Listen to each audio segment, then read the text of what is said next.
Curvamos nossas frontes em nome de Jesus. Agradecemos a Ti, querido Pai, pela grande oportunidade, o privilégio, a bênção de estar em Tua casa. Abençoa esta congregação, todos que aqui chegaram, aqueles que não puderam vir, aqueles que estão em casa assistindo também. Eu suplico e agradeço em nome de Jesus. Amém.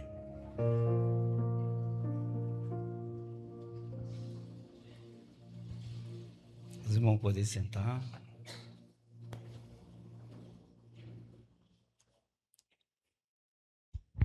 A água que afunda o navio, o barco, é a água de dentro. É por isso que nesta manhã eu estou aqui para trazer alimentos bons, espiritual. Às vezes passamos a semana com um problema e aquele problema às vezes afeta. Muitos entram em depressão, em ansiedade. E nós temos um privilégio nesta manhã de ser alimentado da palavra de Deus para que venhamos a ser transformados, ser encorajado a vencer as batalhas, as lutas, né? Eu recebi o convite pelo meu filho, Arthur Miller. Ele ia passar a mensagem, ele pediu para eu passar no lugar dele. E para mim foi um presente do Dia dos Pais. Eu estou congregando no Alecrim, já fui membro dessa igreja. E hoje nós vamos falar sobre mordomia cristã. De mordomia cristã, eu escolhi o tema sobre o tempo. Vamos falar sobre o tempo. Vamos abrir a Bíblia em Marcos. Marcos capítulo 1.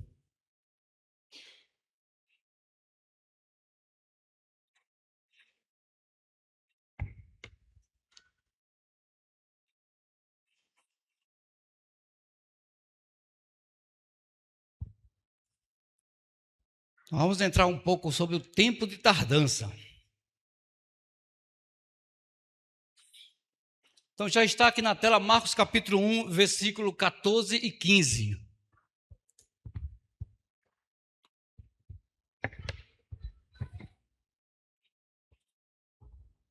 A Bíblia vem falando para nós. E depois que João foi entregue à prisão, veio Jesus para a Galileia, pregando o evangelho do reino de Deus e dizendo: o tempo está cumprido e o reino de Deus está próximo. Arrependei-vos e crede no evangelho.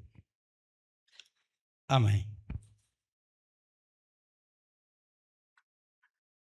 Então, meus irmãos, num sábado pela manhã, era 21 de outubro do ano 1944, um dia precedente ao centenário do grande desapontamento adventista.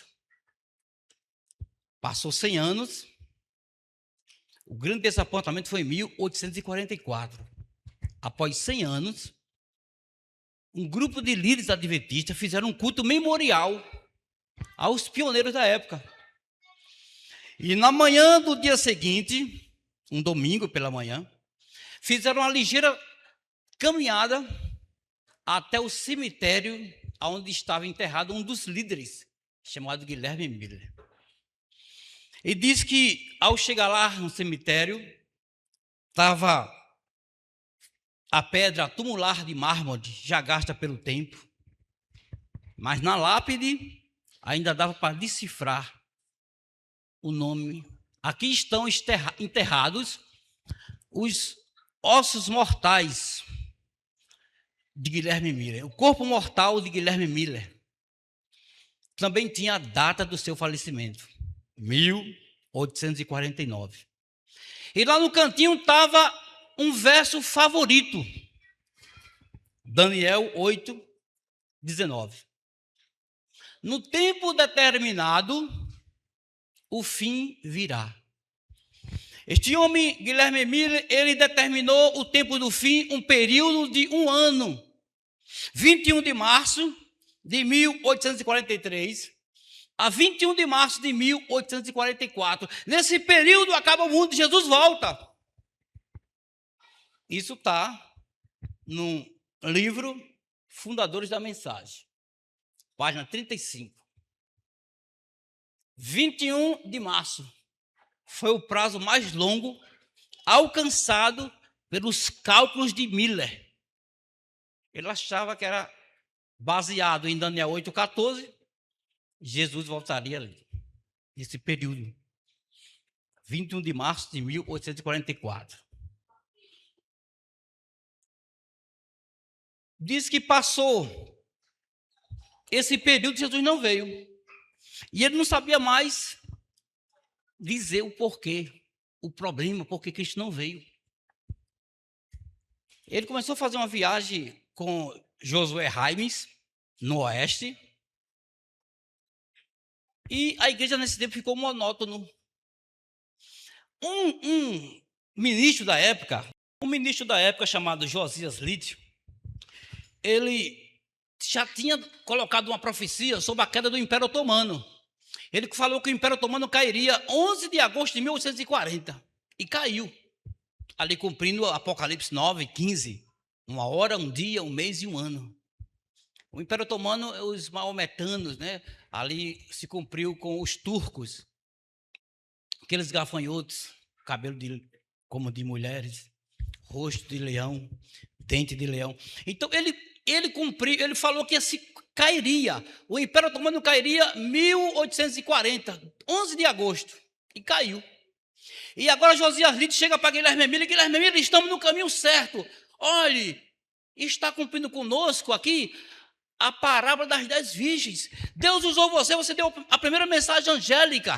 Temer a Deus, dar-lhe glória, chegou ao seu juízo. E ali cumpriu a saída das 10 virgens. Houve o cumprimento da saída das 10 virgens ali. E estamos agora no tempo de tardança. Vamos orar para o clamor da meia-noite. Ele começou a encorajar agora o grupo, dizendo isso, as profecias.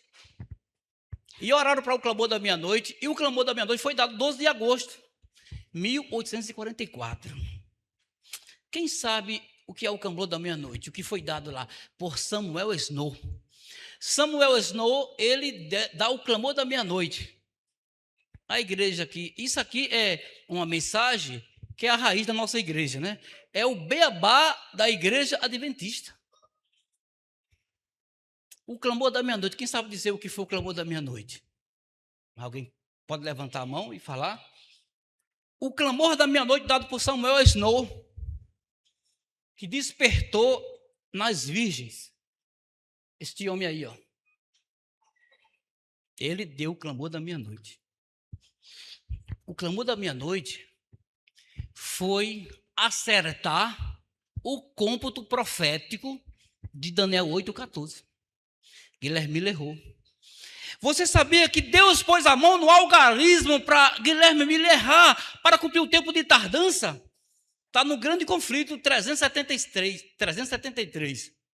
Deus põe a mão no algarismo para Guilherme Miller errar os cálculos de Daniel 8,14 para cumprir o tempo de tardança. E agora quem acerta os cálculos? Samuel Snow. Ele dá o cálculo perfeito, porque Guilherme Miller começou a fazer a contagem quando o Artaxerxes, são 3 reis que assinaram o decreto, Ciro, Dário e Artaxerxes. Lá fala em Esdras 7, Esdras 6 também fala, que quando o último rei assinasse o decreto para restaurar os muros de Jerusalém, começaria o ponto de partida ali. Quando o rei Artaxerxes assinou o decreto para restaurar os muros de Jerusalém, assinou na primavera, Guilherme Miller pegou ali a contagem. Só entrou em vigor no outono. Então, o grande conflito fala que a contagem, o ponto de partida, dava início quando entrou em vigor no outono. Por isso que Guilherme Miller errou. Deus também fez com que ele errasse para cumprir o tempo de tardança. Aí Samuel Snow dá os cálculos perfeitos. 22 de outubro. Quando Guilherme Miller volta da viagem, disse: eu não aceito. Ele se opôs a essa mensagem. Criou até um grupo, um movimento chamado Movimento 10º Dia, movimento do 7º mês. Guilherme Emílio não aceitou. Eu não tive a coragem de colocar um dia, nem Jesus, nem os anjos, unicamente Deus. Só Deus é que sabe o dia e a hora. Como é que ele coloca uma data, 22 de outubro? Não, eu não aceito. Mas ele só veio aceitar 6 de outubro, já pertinho, ele aceita. Ele começou a estudar e ele humilhou o coração, né? E ele aceitou a mensagem. E ficaram agora animados. Todo mundo agora animado para quê? Para receber Jesus, 22 de outubro. Os cálculos estavam corretos. Qual era o problema agora? O evento, né? Até as 2.300 manhãs, o santuário será purificado, Daniel 8,14. Era o santuário celestial, não a terra. Eles imaginavam a terra é o santuário, Jesus vem, glória, aleluia, não temos mais inverno.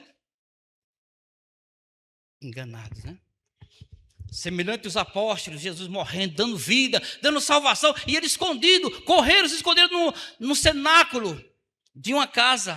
Só João que ficou lá, escondido. Se fizeram isso com madeiro verde, imagine conosco. Era a salvação. Ali eram 2 cerimônias lindas. Lá no mês de Nissan, 14 de abril, o cordeiro morreria. Cristo falava: o tempo está cumprido. Quando Cristo começou a pregar o evangelho batizado por João Batista, eram 69 semanas. E as 70 semanas começaram juntas com as 2.300 manhãs. Elas são cortadas, porque uma fica pelo caminho, ainda ficou 1.810 continuando. O que acontece? Eles não entendiam. Erraram, os apóstolos erraram na cerimônia de Cristo, na morte de Cristo, da expiação, e os mileritas também erraram por não entender a purificação do santuário. Jesus foi purificar o santuário. Chegou lá, pai expectante, mas os filhos hesitavam, duvidavam, não entendiam.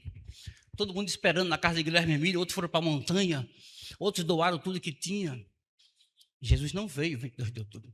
A profetisa fala que Cristo veio naquele dia. Ele veio, não para a terra, onde o povo esperava, mas ele foi para o ancião de dias. Daniel 7,13. Ele foi para o ancião. Cadê o povo? Cadê o meu povo? Decepcionado, chorando. Ele teve que agora dar uma visão a Irã Eto, depois de muita oração, à noite orando. Deus dá uma visão. A Bíblia diz, irmão. Aqui fala, Hebreus 8, Hebreus 9, do santuário celestial. Eles tinham a Bíblia, mas não entenderam. O que acontece? Iraneto traz a mensagem: olha, Jesus passou para o lugar santíssimo, ele foi purificar o santuário. E Guilherme não aceitou, Josué Raimes não aceitou. Chegou o José Bentes com o sábado, foi ali que começou a nossa igreja Adventista 7º dia, foi ali nossas raízes.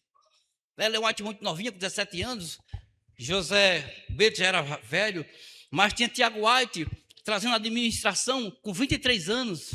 Olha a responsabilidade nas costas daqueles homens. Pessoas novas.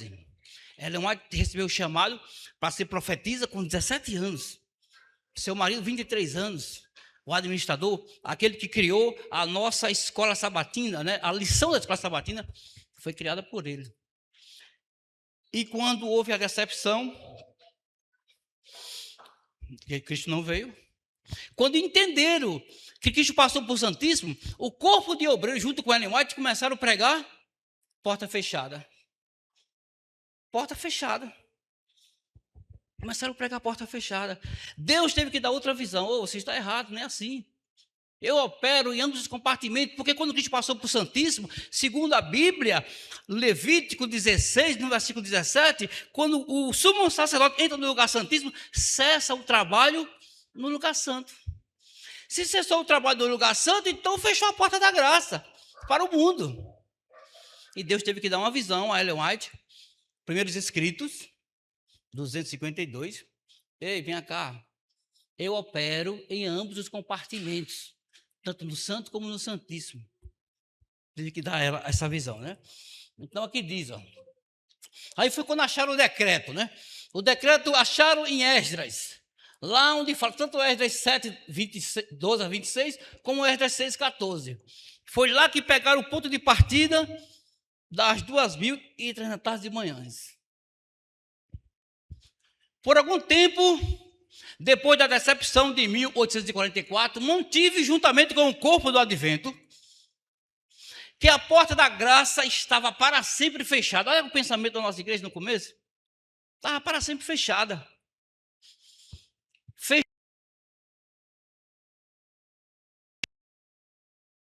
Minha primeira visão. Ela não sabia, não entendia. Mas Deus deu uma visão a ela. A porta da graça não está fechada. Eu fui para o Santíssimo purificar, porque o Santíssimo é só para purificar o santuário. A intercessão diária ainda é no santo. Não tem altar de intercessão diária no lugar santíssimo. A intercessão diária é no santo. Eu opero em ambos os compartimentos. Lá no Santíssimo, purificando os mortos, purificando o santuário. E no santo ainda, e fazendo a intercessão para os vivos. Jesus foi para o Santíssimo 22 de outubro. Purificar o santuário. Ele purificou? Não. Ninguém sabia. Ninguém entendia. Eles imaginavam que o santuário era a terra. Jesus, pai expectante, achou que a senhora estava de prontidão. 459 grande conflito. Mas o povo hesitava, o povo não entendia. Assim, Jesus morrendo, dando a salvação, os judeus mataram Cristo, era o povo da profecia. E Cristo falou, o tempo está cumprido, porque faltava apenas 3 anos e 6 meses para ele morrer. Quando ele começa a pregar o evangelho, já tinha passado 69 semanas. E ele falou, o tempo está cumprido. Nem os judeus entenderam, e nem os apóstolos entenderam. Errais por não conhecer as profecias, nem o poder de Deus, né? Ele fala.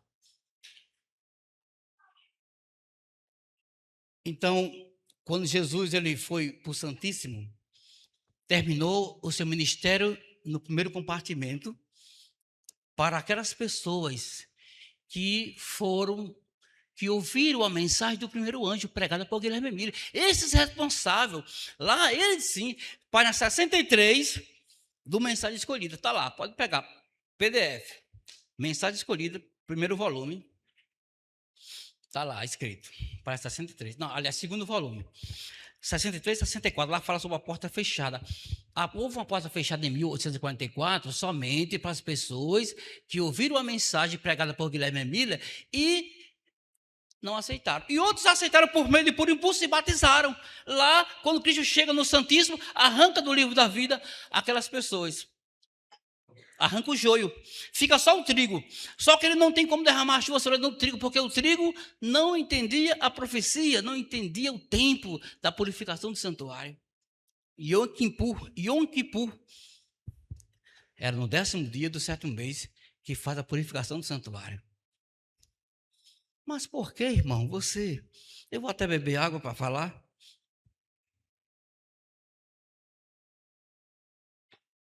Por que, irmão, você está trazendo esse assunto para cá? Para a Igreja Adventista 7º dia da Cidade da Esperança. O que a Igreja Adventista 7º dia da Esperança tem a ver com isso aí? O que é, né, irmão? O que tem a ver com isso aí? Tem muito a ver. Porque a parábola das 10 virgens, de Mateus 25, ela terá outro cumprimento com a nossa igreja. Terá outro cumprimento, vou dar o texto. E o interessante é que a parábola das 10 virgens, ela representa Daniel 8,14, por isso que para Samuel Snow entender os cálculos, para dar o clamor da meia-noite, ele teve que compreender as 2.300 semanas, Daniel 8,14. Então, Daniel 8,14, Daniel 7,13 e a obra de Malaquias são descrições do mesmo acontecimento. E isto é também representado por Cristo na parábola das 10 virgens. Então, a parábola das 10 virgens, ela representa Daniel 8,14. Para conhecer a parábola das 10 virgens, você tem que entender o santuário, você tem que entender a vinda como ladrão, Cristo indo ao ancião de dias, você tem que entender a mensagem de justificação pela fé, a mensagem do terceiro anjo. Senão você não vai entender a parábola. São profecias.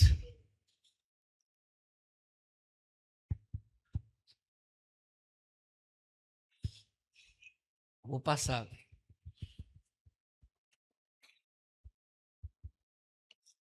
Vamos poder ajudar aí a passar, viu?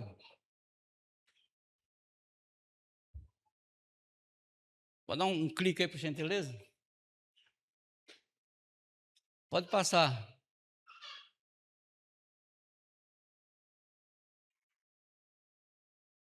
Aí foi quando Cristo ele morreu.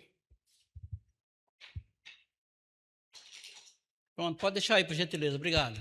O tempo está cumprido e o reino de Deus está próximo. Ao mesmo tempo em que deixaram de perceber que a morte do Senhor... Se puder colocar novamente. Eu tenho aqui no tablet, deixa eu ver se eu acho. Então diz, irmão, eles não entenderam a morte de Cristo. Não entenderam. Assim também foi os nossos irmãos. Amém. Então diz aqui que, de igual modo, Mila e seus companheiros pregaram a mesma mensagem baseada em Daniel 8,14 e Apocalipse 14,7 e deixaram de ver que havia ainda outras mensagens apresentadas em Apocalipse 14, que também deveriam ser dadas antes do advento do Senhor. Então, não entenderam, né? Também os adventistas se enganaram em relação ao fato a ocorrer a terminação dos 2.300 dias. Em ambos os casos, houve aceitação de erros populares. O grande conflito fala isso. Então, houve erros, né, nessa parte. Então, Cristo, quando ele foi para lá, ele foi purificar o santuário. Não veio para a terra, foi só fazer a purificação. E o Santíssimo, o lugar santíssimo, ele serve somente para purificar o santuário. É só para isso. Só entrava uma vez no ano o sumo sacerdote, dia 10 do 7º mês. Era lá que fazia essa purificação do santuário. Por isso que no final de 2.300 anos, ele ia purificar o santuário, pegar os pecados dos irmãos daquela época, jogar em Satanás e derramar chuva serôdia. Não teve condições de acontecer por falta da ignorância dos irmãos, né? Então, para nós entrar agora, isso é muito importante. A profetisa fala que a morte de Cristo na cruz não cancelaria o pecado. E não cancela. O pentecostal pega um texto desse aqui, né? Aí vai dizer, olha aí, pregando heresias. A morte de Cristo, ela não cancela o pecado, que é isso? Ellen White escreveu uma coisa dessa? Ficaria registrado no santuário. Quando você pede perdão a Deus, Deus perdoa, não de uma maneira absoluta, definitiva, não. Ele pega seu pecado, ele dá o perdão. Mas pega os seus pecados e leva para o santuário.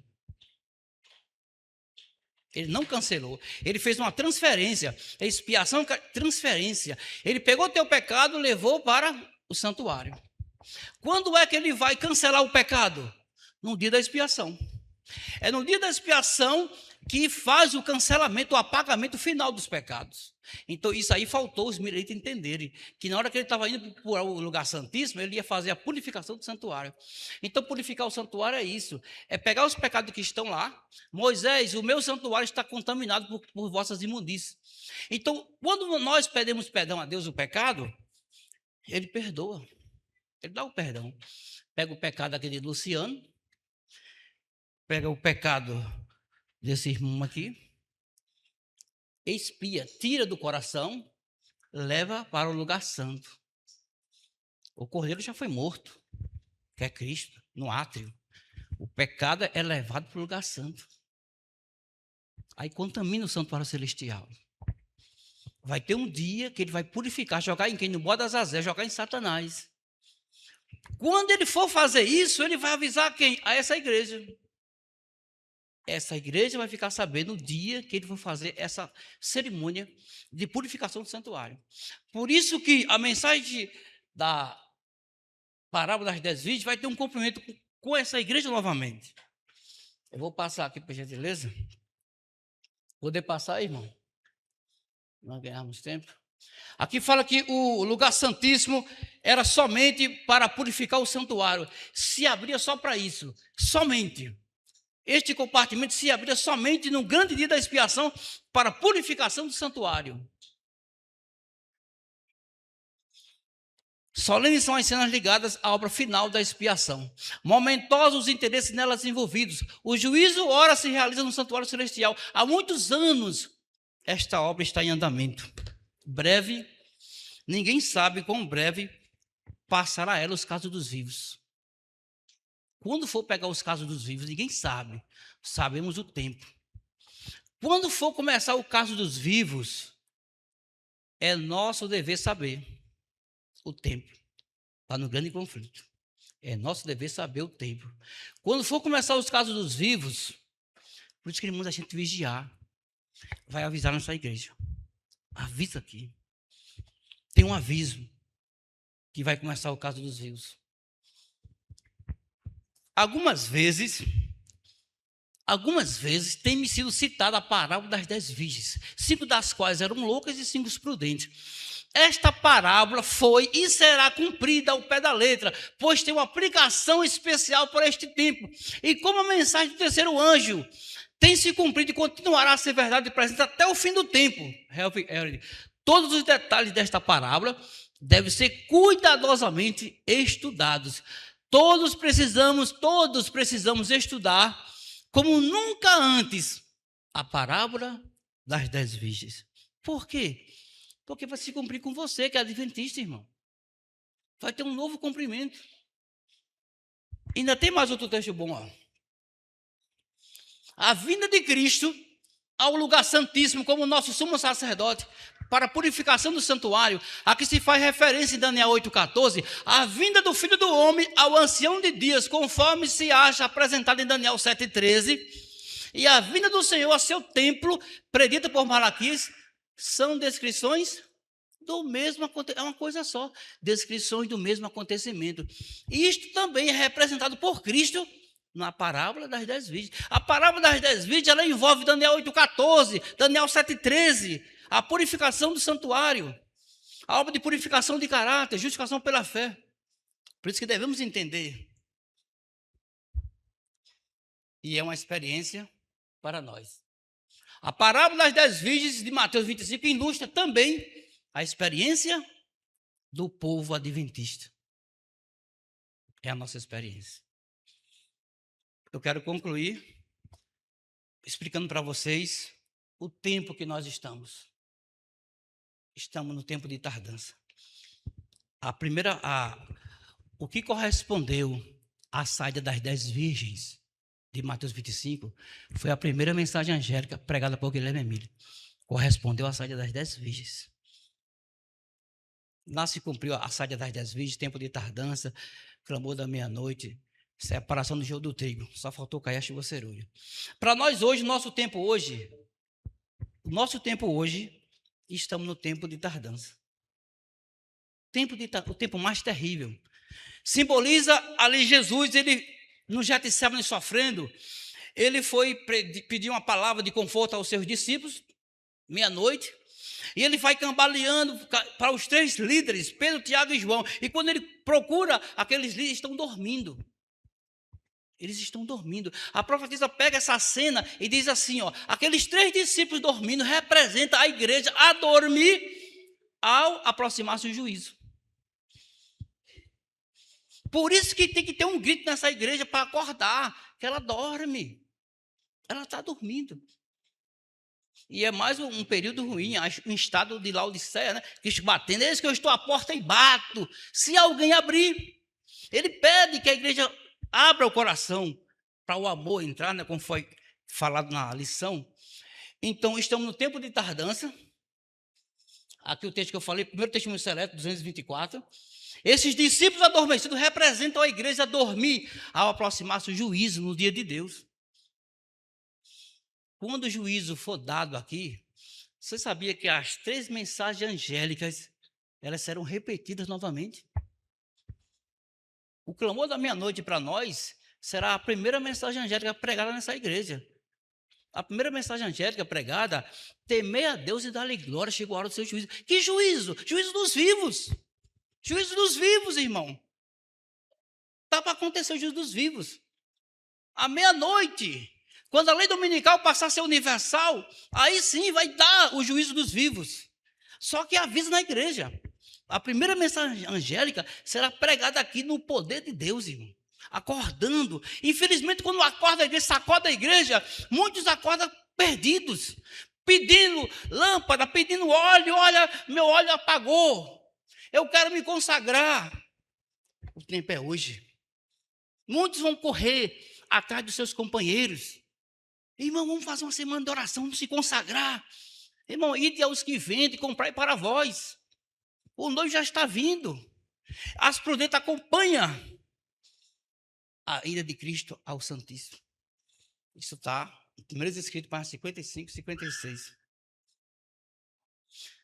O clamor da meia-noite, você está nessa igreja. O que é o clamor da meia-noite? A primeira mensagem angélica. Segundo mensagem escolhida, página 104 e 105. Está lá, último parágrafo, você pode ler. Segundo mensagem escolhida. A profetisa fala que as 3 mensagens serão repetidas. Será dado nessa igreja para a igreja acordar. Quando dá o clamor da meia-noite, acorda a igreja. Mas, infelizmente, muitos acordam perdidos. Participam da escola sabatina, culto divino. Perdido. O nome no livro da vida vai ser arrancado. Por quê? Porque não se consagra. Falta o óleo. Falta o poder do Espírito Santo. É triste para muitos adventistas, né, que tanto lutou e na hora H quis falar, eu não vos conheço. Então, o juízo investigativo dos vivos, onde vai acontecer, aonde separa o joio do trigo, a sacudidura, né? Miqueias 9 fala isso, a sacudidura. A sacudidura dentro dessa igreja, porque a chuva serôdia só cai quando tiver só uma classe homogênea, o trigo. E só quem tira o joio do trigo é Cristo. Então, o joio é sacudido. Você pode ver na primeira aplicação da parábola, quando deu o clamor da meia-noite, as virgens, tanto as prudentes como as loucas, andaram juntas, até o juízo, 22 de outubro. Ambas andaram juntas ainda. Aí lá no juízo separou. Quando dá o clamor da meia-noite nessa igreja, ambas ainda andam juntos, até o juízo dos vivos. No juízo dos vivos, ele separa o joio do trigo. A chuva serôdia só cai no trigo, irmão. E vai se cumprir dentro dessa igreja. Eu passei anos fora, achando que era fora, mas a profecia me trouxe para cá. É aqui que cai, aleluia. É aqui na Cidade da Esperança, e toda a igreja adventista que vai cair a chuva serôdia. É em nós, o cumprimento da nossa igreja. Precisa nós prepararmos, irmão, se capacitarmos para isso. Eu vou terminar com uma frase que eu vi de um filósofo muito importante. Quando nós não decidimos o destino, aceitamos qualquer caminho. E quando aceitamos qualquer caminho, terminamos em qualquer lugar. Sem propósito, sem vida, sem construção. E ainda dizendo, eu estou perdido. Não, você não está perdido, você está indefinido. O homem, quando ele define aonde ele quer chegar, muda a mente, muda os propósitos, muda os pensamentos. Crise não trava ninguém. Crise não trava ninguém. O que trava é falta de decisão. O GPS só liga a sua rota quando você decide o destino. Assim é a vida, irmão. Jesus pede para essa igreja, o que você quer? Diga o que você quer. Eu estou batendo a cada dia no teu coração. O que você quer? Diga para mim. Tanto choro do céu por nós, e nós às vezes ficamos passando tempo, mais tempo, os anos se aproximando, e nós não sabemos o que queremos, irmão. Somos uma igreja laodiceana, morna, Cristo a ponto de vomitá-la, de ser, que fosse Oxalá, ou quente ou frio. Decida, não morno. E nós, às vezes, não damos lugar para o Espírito Santo quebrantar a nossa velha natureza. Fazer um cristão de verdade. Que Deus venha nos abençoar. Que na hora que Deus precisar de você, ele saiu cambaleando no jardim de Getsemane, meia-noite, muito frio. à procura de homens. Assim, quando der a meia-noite da apostasia, ele vai procurar você. O Pai chama ele novamente. Eu tenho uma igreja na terra, ele tem orgulho. Eu tenho uma igreja na terra, eu vou atrás dela para ela levantar o meu caráter. O diabo vai levantar o caráter dele aí. Deus quer levantar também o caráter dele. E só depende de você. Que Deus te abençoe mesmo. Vamos ouvir um louvor.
Glória a Deus.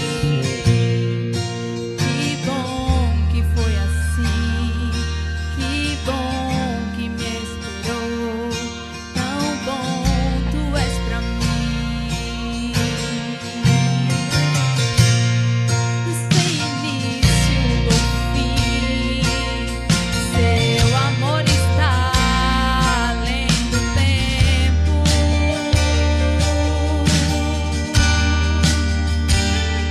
Limitado se fez ver a minha angústia e o meu olhar espera.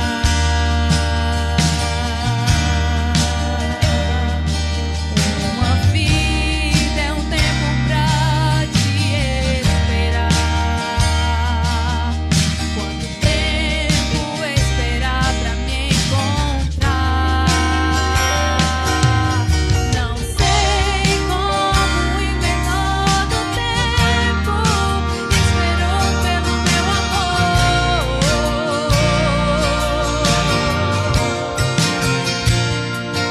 Não sei como o dono do universo teve que pedir meu coração.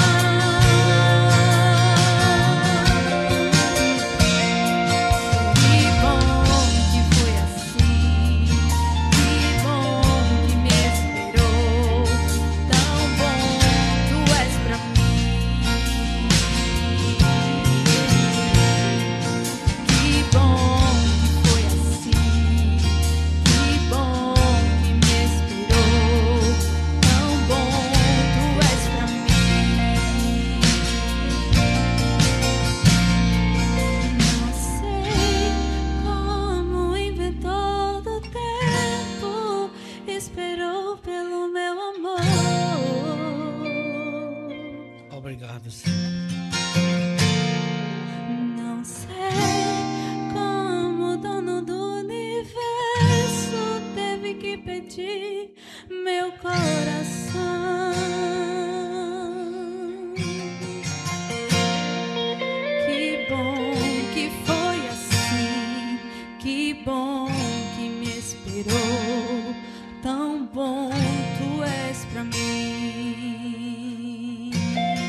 Glória a Deus. Que bom que foi assim, que bom que me esperou, tão bom tu és pra mim.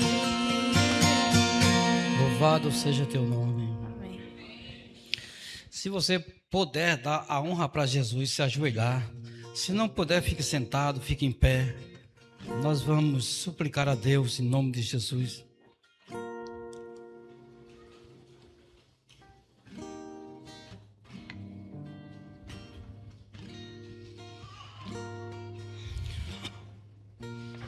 Obrigado, nosso querido Pai, por aceitar a nossa adoração, por mais que somos falhos, pecadores. Tu tem nos amado de uma maneira tremenda. Tu tem acolhido, amparado nas madrugadas, nas lágrimas quando cai. Muitos entram, quem sabe, em luta espiritual. E tu nunca tem falhado as batalhas. Tem entrado com providência, aleluia.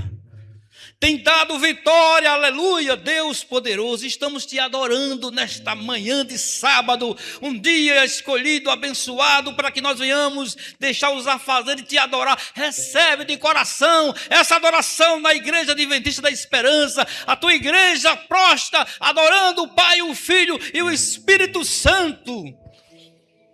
Cremos que anjos estão aqui, pelos olhos da fé. O teu Espírito Santo, Senhor, ainda toca nos corações, transforma vidas. Homens são transformados, mulheres, pelo poder do alto que ainda bate em nosso coração, pedindo só para abrir. Entra nesta manhã, Senhor. Vem varrer o lixo, coisas que ainda não é do teu agrado. Queremos santificar nossa vida. Queremos um aperfeiçoamento de caráter. Queremos alumiar na escuridão, mostrando que estamos do teu lado, Senhor. Muitos fugirão quando der a meia-noite, apostasia. Muitos vão voltar para trás. Mas aqui está um povo guerreiro, aleluia. Um povo que chamaste, que escolhestes para preservar o nome no livro da vida. Não, não arranque o nosso nome jamais, não. Coloque lá com tinta de ouro. Queremos se encontrar. E esse encontro será maravilhoso na tua volta. Eu suplico essas bênçãos, perdoa os nossos pecados, nossas falhas. E abençoa esta igreja, abençoa as visitas que se encontram. Leva na tua paz. Eu peço e agradeço em nome de Jesus. Amém. Eu agradeço a oportunidade. Que Deus abençoe a todos.